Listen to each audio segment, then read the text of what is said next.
তোমায় পরশিয়া রে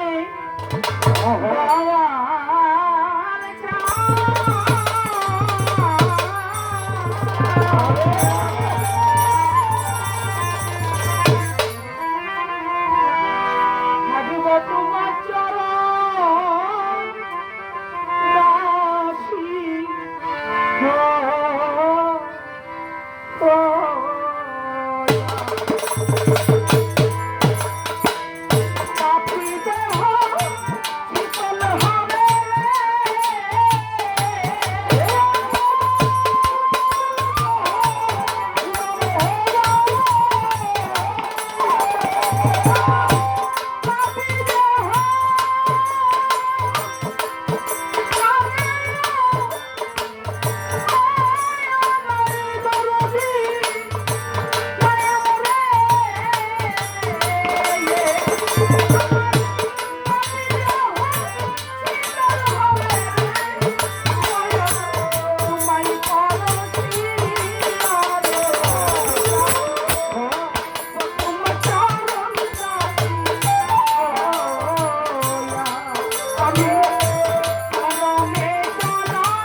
সতী পাঠাও আমায় গো মানব জনম দিয়া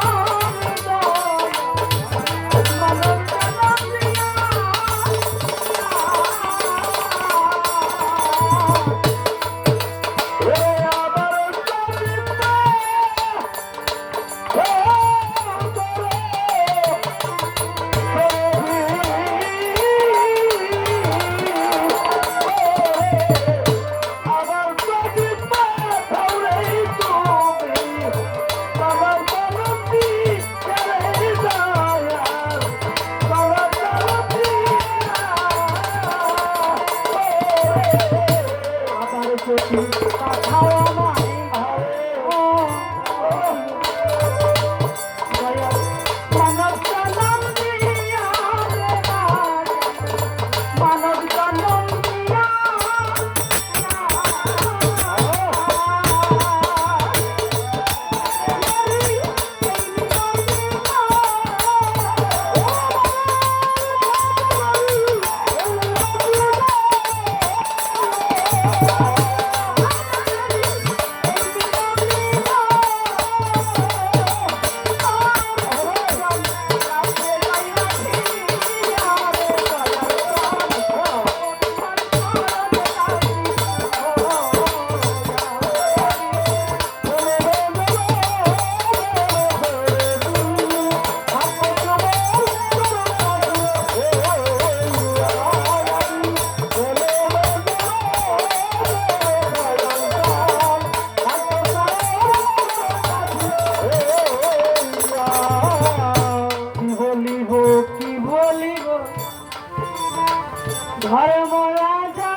ধীরে ধীরেই বলবো কথা করিলেন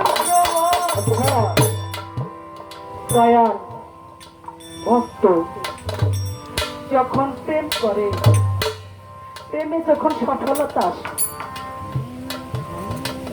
দয়ালু বলে ভক্ত আমারে মাতা পিতা ভক্ত আমার গুরু ভক্ত আমার নাম দিয়েছে ভক্ত খাইলে খাই না খাওয়াইলে উপবাসে যাই ভক্তের কাছে প্রেমের দুই ভক্ত যেইটি ঘুরাই সেইটি ঘুরি দয়াল বলে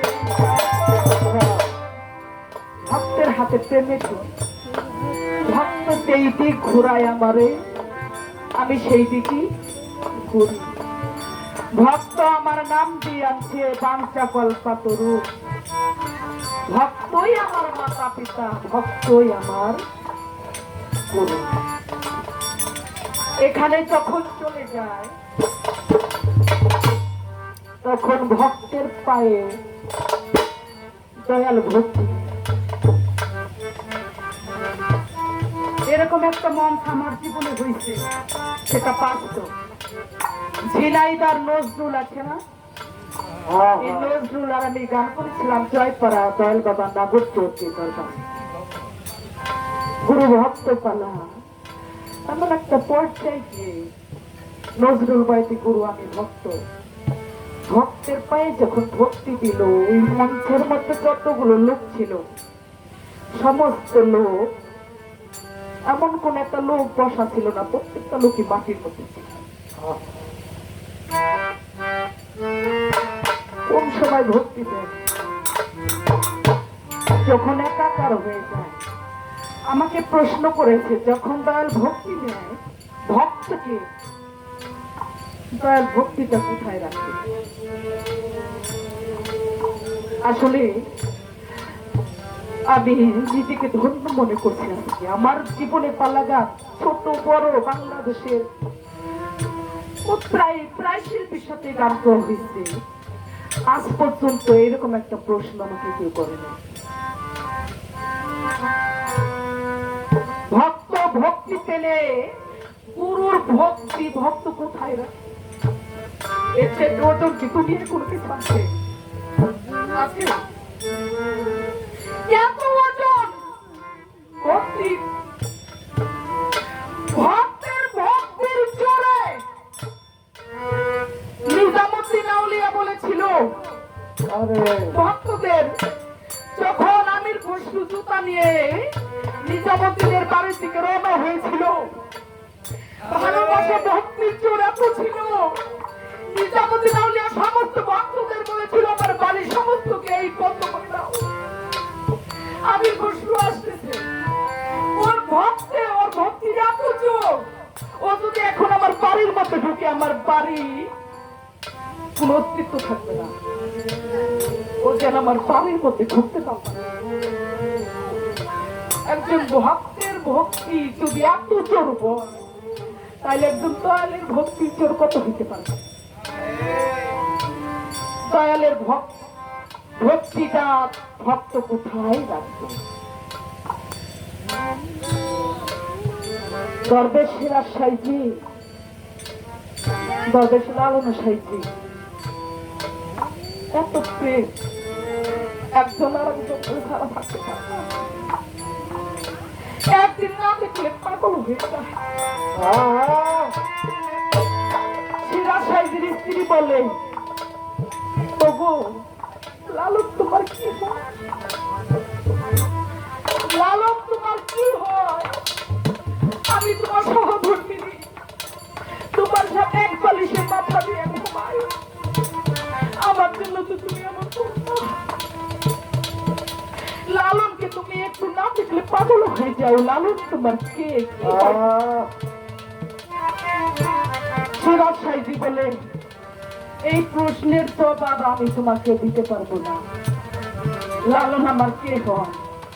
তবে তোমাকে একটা ওসিয়ত করিয়া দিই, আমি যদি কখনো পারি না থাকি, আমার লালন যদি আসে, তুমি প্রথমে এক ঘটি পানি নিবা,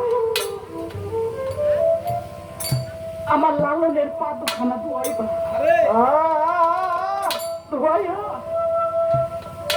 তোমার মাথার চুল দিয়ে আমার লালনের পা দুখানা মুছাইয়া দেবা। মুছাইয়া ওই সময় একটু চাইয়া দেখবা আমার লালন কেমন থাকে, চেহারার দিকে একটু তাকাইয়া দেখবা। এটা আমি তোমাকে অনুরোধ করলাম। কথা মতোই কয়েকদিন পরে দরবেশ সিরাজ সাইজি বাড়ি লালন আসছে, মা আমার বাজান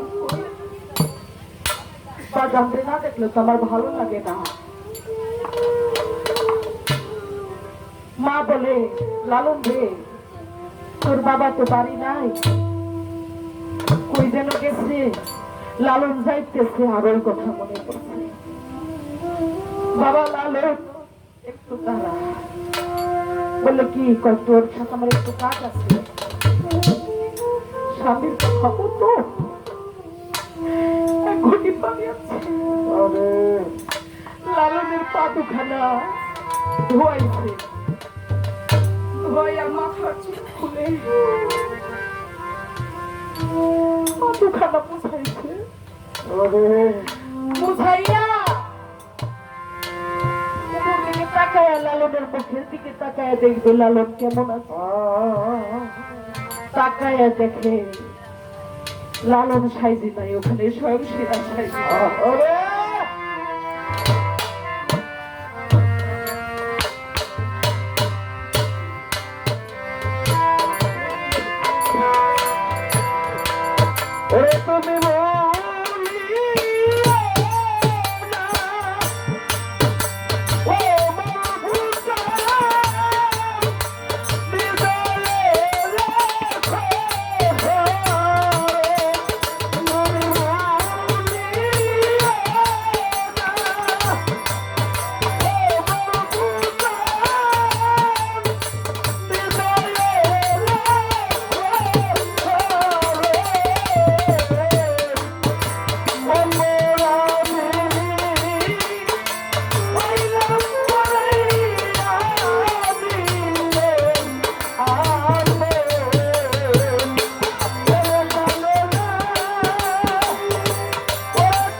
দয়াল যখন ভক্তি দেয় ভক্তকে দেয়,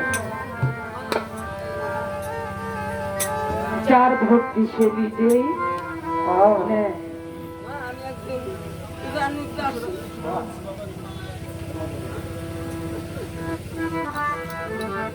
যাহা